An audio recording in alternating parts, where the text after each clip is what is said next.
अरे ज्याला आमच्या नावाचा ध्यास लागतो तो शुद्धीत राहत नाही. आमच्या नामाची गुंगी, आमच्या नामाची धुंदी तर सर्वस्वी आमचा होऊन जातो.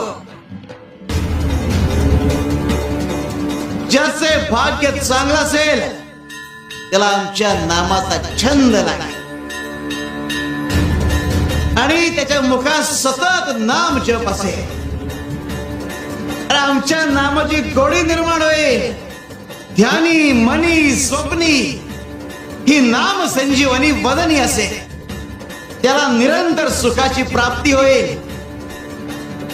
जसं मधाचं सेवन करण्यासाठी भ्रमर कमळ फुलात गुंतून पडतो आणि अत्यंत आनंदाने आणि आदराने मधाचा आस्वाद घेतो. आमच्या भक्ताचे मन आमच्या नामाचे ध्यान लागून उच्च पातळीवर स्थिर होते. मन नामात एकाग्र होईल. त्याची चंचलता नाहीशी होईल आणि त्याचे उन्मन होईल. अरे नामस्मरण हेच प्रपंच व परमार्थ साधनाचे साधन आहे.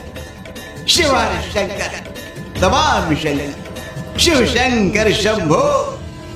सहनशीलता वाढतीये बरं.